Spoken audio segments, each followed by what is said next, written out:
नमस्कार। आप सबका हमारे साथ जुड़ने के लिए धन्यवाद। मेरे साथ आनंद वर्धन सिंह है। हमेशा की तरह आनंद, आप जुड़े हमसे समय निकालते हैं आप हर हफ्ते, बहुत बहुत धन्यवाद। मैं सीधे इस बार आपसे इस प्रश्न पर आता हूँ कि क्या मोदी जी के अब जाने के दिन नजदीक आ चुके हैं?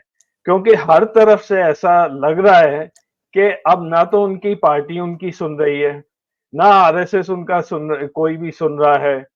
अमित शाह जो कर रहे हैं वो उल्टा पड़ता जा रहा है, और विदेश भी जब ये जा रहे हैं तो वहां पे भी इनका कोई सुनने वाला बचा नहीं है। तो मैं एक दो चीजें जो आजकल ज्यादा ट्रेंडिंग है, एक तो सबसे पहले मैं आपसे ये कंगना रनौत का जो भी स्टेटमेंट आया है, इससे बीजेपी को हरियाणा में कितना नुकसान होगा? एक तो जरा सी टिप्पणी, फिर मैं आपसे प्रश्न पूछूंगा अगले। जी। और आ, दूसरा है जो जम्मू कश्मीर में कल हुआ कि वो लिस्ट आई, विड्रॉ हुई, फिर आई, तो ये क्या तमाशा चल रहा है? इन दो चीजों पर आप जरा बोल लीजिए, फिर मैं आगे आपसे बात मैं करूंगा। हाँ अजय, मैं सबसे पहली बात तो कंगना रनौत जी की। अब कंगना रनौत अच्छी अभिनेत्री हैं, क्वीन जैसी पिक्चरों में काम किया है, लेकिन मुझे ऐसा लगता है कि कुछ एरिया कुछ लोगों के लिए छोड़ देने चाहिए। जैसे हम और आप अगर हॉकी की बारीकियों की बात करने लगे और हॉकी कैसे जीत सकता है, वो हमारा और आपका एरिया नहीं है। हम और आप उसकी आलोचना एनालिसिस कर सकते हैं, उसकी एक क्रिटिकल वो दे सकते हैं, बट वी आर नॉट, हम लोग उसके एक्सपर्ट्स नहीं हैं। उसी तरह से कंगना रनौत को ये समझना चाहिए कि वो बहुत सी चीजें उनका एरिया नहीं है, और उनका मतलब, अब ये बुरा लगेगा किसी को भी, लेकिन उनका आईक्यू लेवल अगर नापा जाए, भाई मुझे आगे से लगता है कि बीजेपी को एक कम से कम अपने एक आईक्यू लेवल का टेस्ट करवा लेना चाहिए, जितने लोगों को वो उम्मीदवार बना रहे हैं। ये उनके सीधे सीधे आईक्यू लेवल और उनकी मतलब बौद्धिक कितना वो, अब क्या बोले उसको भाई, वो इस देश की मेंबर ऑफ पार्लियामेंट है, और हमारा मेंबर ऑफ पार्लियामेंट अगर इस तरह के ऊल जलूल बिना सिर पैर की बातें कर रहा, वो पहले भी करती आई हैं। और उनको एक मतलब कभी कभी मुझे लगता है कि उनको शायद कुछ सीख भी नहीं समझ में आती है। किसानों को गाली देके वो कौन सा बीजेपी का हित कर रहे हैं, उनको समझ में आना चाहिए।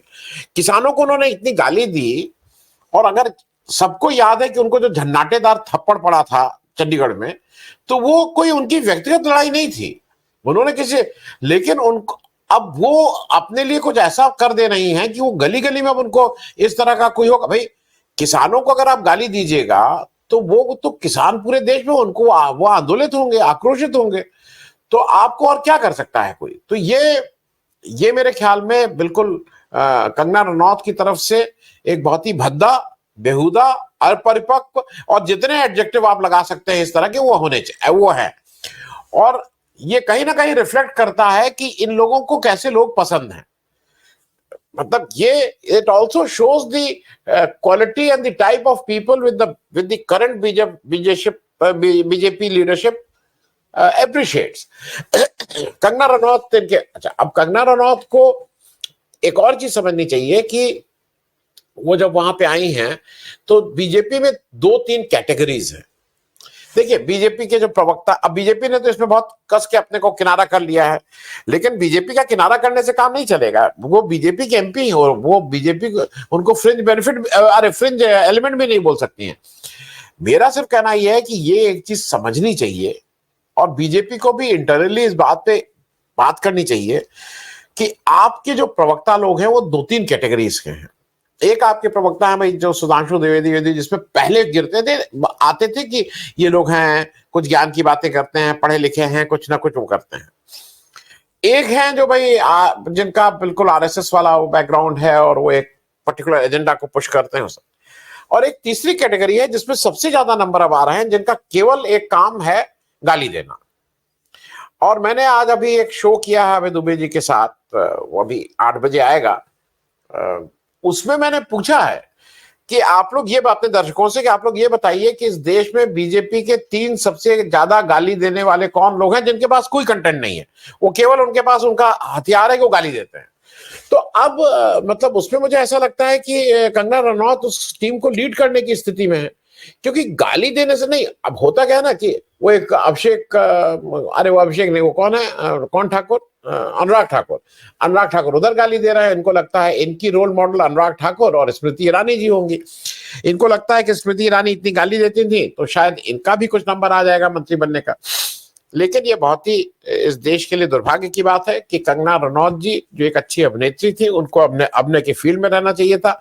वो पार्लियामेंट में आके इस तरह के, ये ऊल जलूल नहीं है, दिस इज डाउनराइट, इसकी भर्त्सना होनी चाहिए और ये बेहुदा रिमार्क था। अब किसी एमपी के लिए इससे ज्यादा भाई कहना बहुत मुनासिब नहीं होगा। अजय जी, दूसरा मैं चाहता हूं थोड़ा सा जल्दी से आप जेएनके का कल जो इंसिडेंट हुआ और उसके बारे में कई सारी ऐसे बातें फैली जा रही हैं कि वो टाइपो एरर थी, जैसे कि मतलब 15-20 नाम गलती से छप गए या पूरी लिस्ट जारी कर दी गई। तो इस पर भी एक टिप्पणी, क्योंकि ये अमित शाह जी का रोल था यहाँ पे, और अमित शाह भी क्या अब ढीले से पड़ते जा रहे हैं कि उनका भी जो जो पार्टी के ऊपर कब्जा था वो अब खत्म होता दिख रहा है। आनंद नहीं, मुझे तो ज्यादा दो, एक इस एक खबर ये और एक खबर के पीछे की खबर है जो ज्यादा चिंताजनक है। पहली खबर यह है कि मैं अमित शाह का कोई ढीला नहीं, अमित शाह के पूरी कंट्रोल में अमित शाह ही पार्टी चला रहे हैं। अगर किसी को सांस लेना है तो 2 सांस लेनी है कि 6 सांस लेनी है, अमित शाह ही डिसाइड कर रहे हैं कि आप इतनी सांस लीजिए, आप इतनी सांस मत लीजिए। इस तरह का अगर कोई सोच रहा है तो वो पूरी तरह से उन्हीं का कंट्रोल है। दूसरा, इस तरह की जो झूठी खबरें चलाई जा रही हैं कि राम माधव ने कर दिया, राम माधव की कोई वो नहीं है, जब तक अमित शाह नहीं अप्रूव करेंगे वो नहीं रिलीज होगा, इसमें भी दो राय नहीं है। टाइपोग्राफिकल एरर वाली बात यह है कि भाई इनके यहाँ किस टाइपिस्ट को इन्होंने रख लिया है, जो मोदी जी के उसमें बिरसा मुंडा वो बताया गया था, वो भी टाइपोग्राफिकल एरर है कि वो बिरसा मुंडा 1857 से पहले पैदा हो गए थे। तो ये या तो टाइपिस्ट बदलो, और टाइपिस्ट जब खुद ही हैं सेल्फ, ये तो सेल्फ टाइप करते हैं। तो अब इसका मतलब यह है कि अमित शाह जी को अपने को पता, मतलब हटने का समय आ रहा है। ये सब वाहियात बातें हैं। इसमें देखिए 2-3 चीजें बिल्कुल स्पष्ट हैं। ये जिस तरह से गुजरात में या और राज्यों में डंडा चलाते हैं, गुजरात में इन्होंने पूरी कैबिनेट को ड्रॉप कर दिया, किसी ने चू नहीं किया। अब ये कोई मंत्री नहीं, अब नए मंत्री। कहीं पे इन्होंने सारे एमएलए का टिकट काट दिया, बिल्कुल नए एमएलए। तो ये इसी तरह की कोशिश जम्मू कश्मीर में भी कर रहे हैं। दूसरा एक काम ये कर रहे हैं जिसकी वजह से कल अगर आपने देखा हो, जम्मू कश्मीर में एक बहुत विद्रोह था। लोग इनके ऑफिस में घुस के जिस तरह की, देखिए टाइपोग्राफिकल एरर होती है तो 500 लोग अंदर घुस के तोड़फोड़ क्यों कर रहे होते, वो तोड़फोड़ जिस तरह से हो रही है वो एक बात का और सूचक है कि आप बाहर से आए हुए और खास करके कांग्रेस से और कहीं और से आए हुए लोगों को ही आप, अभी पार्टी उनका पार्किंग वो हो गई, उनको ज्यादा तवज्जो दी जा रही है। और जो पार्टी के रेगुलर वो है उनको लग रहा है कि भाई ये कौन सी पार्टी है, पार्टी के लिए लड़े हम, गाली हम कहा है, इतने दिनों से हमें, अब जब टिकट का वो आ गया तो आप कांग्रेस से किसी को ले आइए, उसको दे दीजिए, चाहे वो राज्यसभा हो, चाहे विधान परिषद हो, चाहे एमएलए एमपी का टिकट हो। हरियाणा के, मतलब मैं इसलिए कह रहा हूं, जो 10 टिकट थे उसमें से 6 टिकट, 5 एक्स कांग्रेस थे, एक रंजीत सिंह, जो रंजीत सिंह जी हैं चौटाला, अरे देवीलाल साहब के एक लड़के, मतलब वो भी बाहर ही है, वो कोई बीजेपी ने 4 ही इन्होंने अपने लोगों को दिया, 6 बाहर के लोगों को दिया। तो ये सारी चीजें का क्यूमुलेटिव इफेक्ट ये था कि वहां का जो विद्रोह भड़का। और देखिए ये टाइपोग्राफिकल एरर एक में होती है ना, ऐसा आपका टाइपिस्ट जो 43, मतलब 15 सीटें अभी आपने किया, 28 गलती करे तो इसका मतलब आप भी उसी लायक ही हैं। मतलब आपके पास एक ऐसा टाइपिस्ट भी नहीं आपके पास है, 43 में से 28 उसने टाइपोग्राफिकल एरर कर दी। एक चीज मुझे और लगती है, जो मेरी एनालिसिस है, मेरे पास इसकी कोई सूचना नहीं है। मैं बहुत कश्मीर के लोगों से लगातार बात कर रहा हूं, अलग अलग लोगों से हूं, कुछ लोग ऑन कैमरा आना चाहते हैं, कुछ लोग नहीं आना चाहते हैं। घाटी में, जैसे घाटी मतलब श्रीनगर में पिछली बार बीजेपी से कोई लड़ने को नहीं तैयार था। 3 सीटें थी बीजेपी से, पिछले 2024 के इलेक्शन में कोई लड़ा नहीं था। एक ये कहा जा रहा है कि एक तो पुराने लोगों का टिकट काटा तो वो गुस्सा है, दूसरा एक इस तरह की भी चर्चा है कि कुछ लोगों ने इलेक्शन लड़ने से भी मना कर दिया, कि मतलब क्या वो भद्द पिटवाए भाई। आपके अगर लद्दाख में जहां से इनके 2 बार के सिटिंग एमपी थे, इस बार चौथे नंबर की पार्टी थी बीजेपी, तो वहां पे इतना ज्यादा गुस्सा है बीजेपी के अगेंस्ट कि बीजेपी की दूसरी दिक्कत क्या हो रही है, जो बीजेपी सोची थी कि वो 43 सीटें जो जम्मू रीजन की थी, बीजेपी उसको ये मान के चल रही थी कि हम 43 में 43 जीतेंगे। उधर कश्मीर में हमारे पास 47 सीटें टोटल हैं, उसमें हम कम से कम 5-7 ले आएंगे तो 43 और 5-7 करके हम ये 46 का आंकड़ा छू लेंगे। हो क्या रहा है कि 47 में तो वहां एक भी सीट बीजेपी का खाता नहीं खुलेगा, ये मैं आज कह सकता हूं। जैसे मैं यूपी के लिए कॉन्फिडेंट हूं, श्रीनगर में बीजेपी का खाता नहीं खुलेगा। अब रही बात जम्मू की, जम्मू में जैसी स्थिति आ जाओ, जो मेरी सूचना है उसमें बीजेपी दहाई डबल डिजिट में नहीं पहुंचेगी। बीजेपी अगर 12 से 14 सीटें पा लेती है तो बीजेपी का ये एक्स्ट्रा ऑर्डिनरी परफॉर्मेंस होगा out of 43 I am talking. वहां तो 47-0 है, वहां तो बीजेपी के लिए कोई स्कोप ही नहीं है।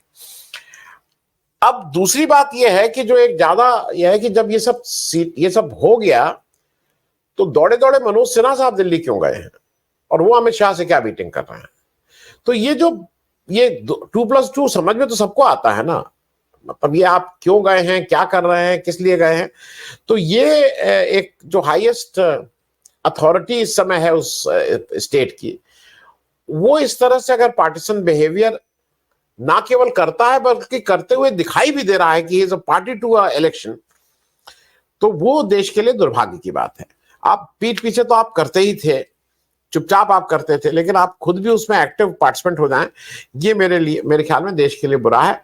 लेकिन जम्मू कश्मीर में जो बीजेपी को था कि हम यहाँ हम कुछ करके एक कुछ हंग ले आएंगे, फ्रैक्चर्ड मैंडेट ले आएंगे, वहां पे इंडिया गठबंधन, कांग्रेस और नेशनल कॉन्फ्रेंस वो क्लियर मेजॉरिटी ला रही है, उसमें कहीं कोई डाउट नहीं है। अजय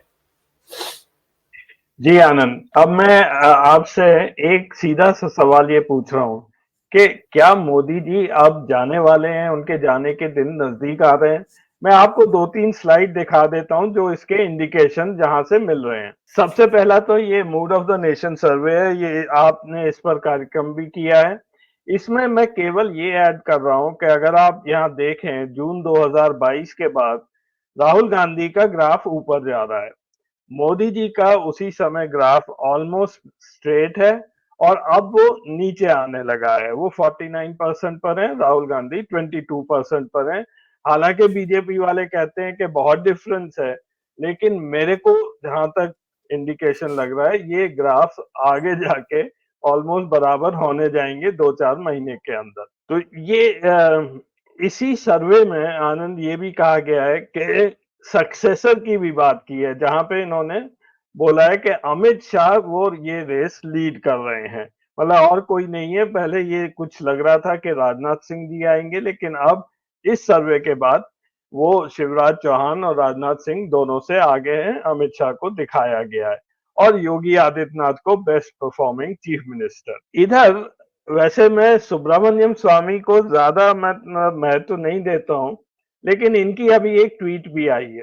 इसमें उन्होंने कहा है कि if Modi does not as committed to the RSS pracharak sanskar announces retiring to Margdarshan Mandal after his 75th birthday, then he will lose the PM chair। ये इन्होंने एक ट्वीट कर दिए कि अगर ये 75वीं सालगिरह के बाद मोदी जी नहीं निकले तो ये प्राइम मिनिस्टर से हटा दिए जाएंगे। और नीचे वो सारी चीजें मैंने लिस्ट की हैं। इनफैक्ट मैं आपको बता दूं, कल से मोदी 3.0 की जगह 3.U सरकार का ये ट्रेंड कर रहा है। यू मतलब यू टर्न। तो ये लिस्ट है इनके यू टर्न की, जो आप सब जानते हैं। तो आनंद, मेरा सीधा सवाल है, अगर आप ये सारे ट्रेंड देखें, ये बड़ा नॉन मोदी लाइक माहौल सा चल रहा है। हर चीज में सरकार पीछे ही जाती जा रही है और एक तरह से राहुल गांधी से ये बहुत डर रहे हैं।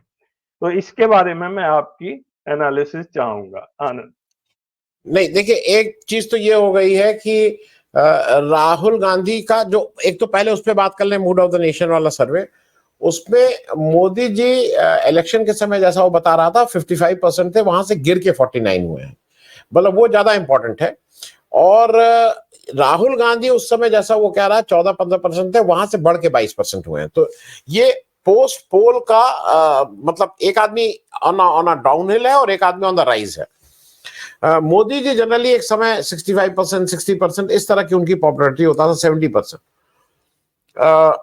तो एक तो ये है कि मूड ऑफ द नेशन पे अगर हम लोग सिर्फ इतना अगर उसको इंडिकेटिव मान रहे हैं, हालांकि मेरे बहुत से इफ एंड बट्स होते हैं इस तरह के सर्वे में, लेकिन फिर भी इसको अगर मान रहे हैं तो वो बिल्कुल साफ ट्रेंड है कि मोदी जी का is on his way out.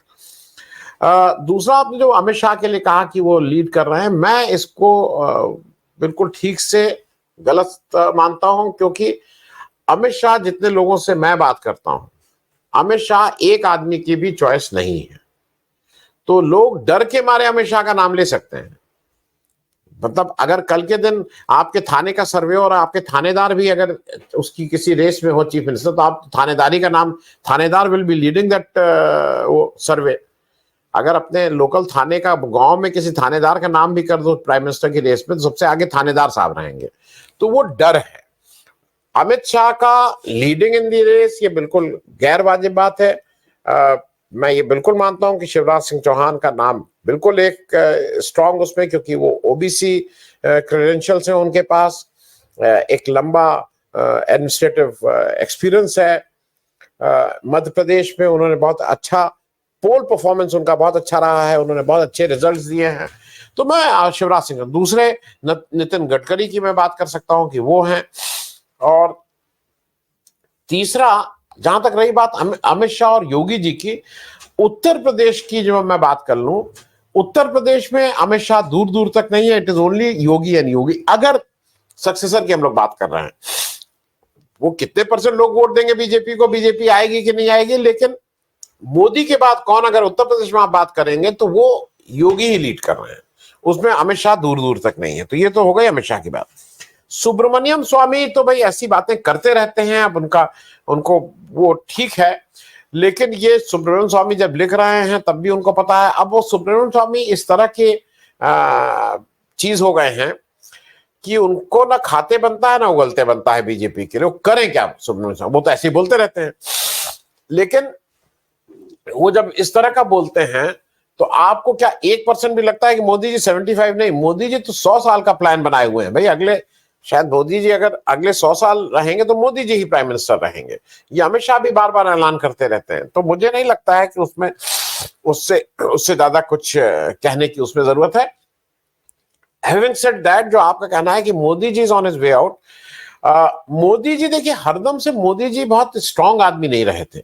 Modi जी किसी बात को का जवाब नहीं देते हैं, मोदी जी प्रेस कॉन्फ्रेंस नहीं करते हैं, मोदी जी क्वेश्चंस का आंसर नहीं देते हैं, मोदी जी पार्लियामेंट से भागते हैं, मोदी जी पार्लियामेंट में बैठ के वो, अब चक्कर क्या है, राहुल गांधी जो इश्यूज रेस कर रहे हैं वो कॉन्क्रीट इश्यूज है, उस पर आपको कुछ कॉन्क्रीट बात करनी होगी। आपको नहीं कहना और तेज चलना है और आगे जाना है, देश को आगे बढ़ाना है, खूब मेहनत करनी है और मेहनत करनी है, अब तिगुनी मेहनत करनी, ये सब लफाजी जो है जिसका कोई आप क्वांटिफाई ना कर सके।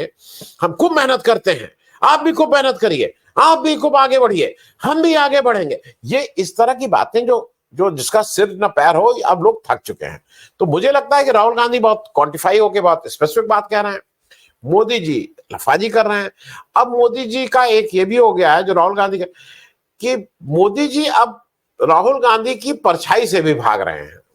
उनकी प्रेजेंस तो छोड़ दीजिए, वो बहुत दिनों बाद ऐसा देखा जा रहा है कि अब राहुल गांधी एजेंडा सेट करते हैं, उधर से आते हैं बैटिंग करने के लिए इनके एक से एक को महारथी, उसमें से एक अमित शाह जी भी हैं।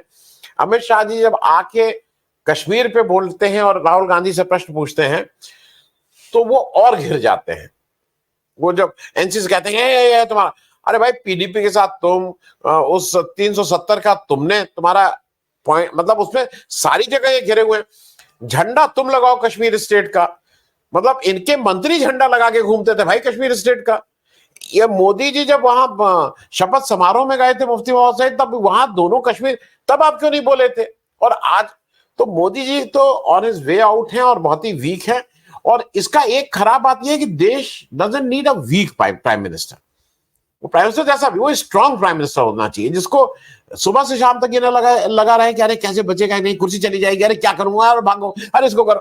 तो वो जो मोदी जी की इमेज है, उससे देश का भी नुकसान बहुत हो रहा है। इमेज नहीं, जो मोदी जी इस समय जिस स्थिति में है, उससे मुझे लगता है कि देश का भी नुकसान हो रहा है। अजय जी आनंद, मैं एक और प्रश्न था, ये यूक्रेन करने क्या गए थे और इनकी इमेज इंटरनेशनली भी अब it has taken a beating. मैं आपको एक दो स्लाइड और दिखाता हूँ, फिर आपकी टिप्पणी चाहूंगा। आपको याद होगा आनंद, कुछ महीने पहले या एक साल पहले एक मॉर्निंग कंसल्ट करके एजेंसी थी जो बार बार इनकी रेटिंग हमें बताते थे, और ये लोग खूब उस पर ढिंडोरा पीटते थे कि अब 72 हो गई, अब 76% हो गई। उसी एजेंसी ने अभी 6 अगस्त को मोदी जी की रेटिंग 70% कर दी है, फ्रॉम 78। ये डाउनवर्ड रिवीजन किया है इन्होंने। ये कहीं पे भी आपको देखने को नहीं मिलेगी। तो अगर आप 78 पे खुश हुए थे तो ये भी जान लीजिए कि अब ये 70% उसी एजेंसी ने कर दिया है। और मैंने मॉर्निंग कंसल्ट के बारे में एक प्रोग्राम भी किया था और ये बताया था ये मॉर्निंग कंसल्ट एजेंसी का क्या रिलेशनशिप है। खैर वो अलग बात है। तो ये जब अभी ये यूक्रेन गए थे, यहाँ पे आप साफ देख सकते हैं कि ज़ेलेंस्की के जो बॉडी लैंग्वेज है और फेशियल एक्सप्रेशंस हैं, वो कोई ऐसे नहीं है कि वो किसी बड़े वर्ल्ड लीडर को वो मिल रहे हैं। उनकी शक्ल पर ऐसा है जैसे वो, मतलब उन पर थोप दिया गया है कि आप मिल लो मोदी जी से। और अगर आप देखें ये करने क्या गए थे, तो ऑफिशियली ये 4 एग्रीमेंट्स उनके जब ये वहां थे ये साइन हुए हैं। अब मेरे को नहीं पता कि जो देश लड़ाई में व्यस्त है, बुरी तरह लड़ रहा है, उनके पास ये सब सोचने का समय भी है कि नहीं। क्या ये एग्रीमेंट ज़ेलेंस्की ने देखे भी होंगे इस समय? Food cooperation in agriculture and food industry, MOU on Indian humanitarian grant. तीसरा देखिए, cultural cooperation programme for 24 to 28। अरे वहां बम पड़ रहा है कीव के ऊपर, वहां पे ये 4 साल का आप कल्चरल एक्सचेंज प्रोग्राम का एमओयू साइन करने गए। और लास्ट है फार्मास्यूटिकल स्टैंडर्ड पर। तो ये सब मतलब एज अ कंट्री मेरे को बड़ा बुरा लगता है कि हमारे प्रधानमंत्री वहां गए, उनको भाव नहीं दिया और ऐसे बेकार के काम करके आ गए वो। आनंद नहीं, देखिए अजय, वो बहुत दिनों से क्या हो रहा है कि हम लोग अपनी जो विदेश नीति है उसमें हम लोग की क्लैरिटी इज मिसिंग। वो बात मैं इसलिए कह रहा हूं कि मैं उससे बात शुरू करता हूं कि देखिए ये जो एमओयू साइन कर रहे हैं, ये एमओयू तो आपके विदेश मंत्रालय का कोई अंडर सेक्रेटरी भी जाके, जो छोटा बाबू या वहां का एम्बेसडर ही होता, वही दस्तखत करके इस तरह के एमओयू, अगर मान लीजिए भाई होता है ना कि किसी का जन्मदिन है तो कोई अच्छी बातें करनी है, कुछ होगा, तो ये रिचुअल था। अब कल्चरल कोऑपरेशन इस समय जो यूक्रेन का कल्चरल कोऑपरेशन आप क्या करेंगे? मुझे दूसरा क्या लगता है कि एक और बात कही जाती है जिसको कहा जाता है रायता फैलाना। आप पहले रायता फैलाते हैं, फिर उस रायते को समेटने की कोशिश करते हैं। रायता क्या दाग रह जाते हैं वहां। पहली चीज यह है कि बिल्कुल क्लियर है कि आप रशिया क्यों गए थे। Let us start from there. Russia तो भाई अब स्पष्ट है कि जो A1 A2 में से जो A1 साहब हैं, उस रशिया विजिट का सबसे ज्यादा फायदा A1 को हुआ, क्योंकि आप वहां से क्रूड ला रहे हैं सस्ते में। वो A1 साहब उस क्रूड को खरीद रहे हैं सबसे ज्यादा, वो यहां अपना यहां रिफाइन कर रहे हैं और फिर विदेश में भेज दे रहे हैं। इससे देश का कोई लाभ नहीं हो रहा है, A1 का सबसे ज्यादा लाभ हो रहा है। तो अब यहां बहुत लोग खुश हैं, देखिए रुपी ट्रेड हो गया, रुपी ट्रेड हो गया, वो एक विषय है। आप जब रशिया गए तो इस देश में 1971 में सरदार स्वर्ण सिंह जो फॉरेन मिनिस्टर थे, उन्होंने जाके रशिया के साथ एक फ्रेंडशिप ट्रीटी साइन की थी। और वो फ्रेंडशिप ट्रीटी के बदौलत ही 71 की लड़ाई में जब 7th फ्लीट आया था अमेरिका का यहाँ, तो उसको वापस दुम दबा के, मैं टर्म यूज कर रहा हूं, दुम दबा के भागना पड़ा था, क्योंकि रशियंस वेसल भी यहाँ, रशियंस वॉर वेसल्स भी हमारे यहाँ आके हमारे लिए खड़े हो गए थे। आप या तो उसके लिए इसलिए जाते, रशिया का आज दोस्त नंबर 1 इंडिया नहीं रह गया है, अब वो चाइना है। आपने वो दोस्ती भी नहीं रह गई। आप रशिया गए क्योंकि आपको ये लग रहा था कि भाई वो तेल फेल ये है, कुछ लोगों का प्रेशर रहा होगा, अब ठीक है। वहां आपके जाते ही ये पूरा यूरोप और पूरा अमेरिका और पूरे नेटो कंट्रीज जो थी आपके पीछे लगे, गए कैसे, हिम्मत कैसे हुई, अरे तो आपने उसको बचाने का, नहीं वहां भी जाता हूं, वहां भी जाता हूं। आप वहां 8 घंटे के लिए गए। बीजेपी के लोगों का ये कहना है कि उस 8 घंटे में पुतिन ने फोन करके कह दिया कि बम मत फेंकना। अब इसी तरह की ऊल जलूल बातें कि अब इस समय उन्होंने युद्ध बंद करवा दिया जितनी देर मोदी जी वहां थे। अब इससे हो सकता है कि मोदी जी के जो अपने जो जो उनके जिन लोगों को, जो उसको हम लोग भक्त बोलते हैं, कुछ लोग ट्रोल आर्मी बोलते हैं, उनका भोजन वो दे दें, वो लोग बड़े खुश हों और इसमें कहा मोदी जी ने ये। लेकिन जो जो ओवरऑल आपने जैसा दिखाया है ज़ेलेंस्की, आपको लग रहा था कि आप गले पड़ रहे हैं, वो देयर एलिमेंट ऑफ उनकी बाकी। अभी मैं कोशिश करूंगा कि बाकी के साथ जब गले मिल रहा है तो there is no smile, he is very stressed. आपने भी वहां जाके क्या अचीव किया आपको नहीं मालूम है। आप 10 घंटे की रेल यात्रा इसलिए की है क्योंकि बाइडेन ने अगर उस रेल से गए थे तो आप भी उसी रेल से जाएंगे। अरे भाई, अगर आपका ये है तो पुतिन से कह दिए होते कि भाई इधर हमला मत करना, क्योंकि आपको यही था ना कि वहां एयर उसमें हमला हो जाएगा। लेकिन दी होल थिंग इज, आप रशिया जाते हैं, आप यूक्रेन और नेटो को नाखुश कर देते हैं। अब आप यूक्रेन चले जाते हैं तो वो फिर नाखुश हो गया है। तो आप अगर कहीं नहीं जाते, आप घर में बैठे रहते, तो आप शायद आपके लिए दोनों लोग होते हैं कि भाई देखो ऐसा तुम लोग झगड़ा कर रहे हो, ये जब तक ऐसे ऐसे झगड़ा बंद नहीं होगा तब तक मैं नहीं आऊंगा। ये स्टैंड ज्यादा अच्छा था कि उनके यहां जाना, दूसरे को वो करना, फिर उसके यहां जाना तो ये गुस्सा हो जाए। आप जिससे अचीव क्या किया, मतलब सूत न कपास जुलाओ में रटन, आपने कोई फायदा ही नहीं हुआ। आप इन सारे वर्ल्ड लीडर्स से एक थर्ड कंट्रीज में मिलते ही थे, वहां पे आप अपना स्टेटमेंट देते ही। लेकिन वही है जैसे इटली भागे भागे चले गए थे, अगर आपको याद हो 4 जून के बाद। क्यों? उसके बाद लौट के एक 35 साल कम वर्ष की एक जो महिला है, जो वहां की राष्ट्र, उसके साथ यहाँ के बीजेपी की भक्त लोग बड़ा खुश होकर कर रहे थे, देखिए देखिए क्या क्या अजीब वाहियात बातें कर रहे थे। तो एज फार एज आवर विदेश नीति इज कंसर्न, डायरेक्शन है नहीं, क्लैरिटी है नहीं, क्या करना चाहते हैं वो पता नहीं है, किसको एड्रेस कर रहे हैं वो पता नहीं है। सारे लोग बहुत इस समय जो भक्त हैं वो कहिए देखिए क्या मास्टर स्ट्रोक करते रहते हैं। लेकिन हमें ऐसा लगता है कि हाँ, बस एक ही चीज अच्छी थी कि कम से कम जयशंकर जी को साथ लेते गए थे। नहीं तो ये पहली बार हुआ कि जयशंकर जी साथ दिख रहे थे, नहीं तो जयशंकर जी को कैसे, क्या मतलब। तो चलिए इस बहाने जयशंकर जी का कुछ प्रमोशन हो गया, वो साथ थे।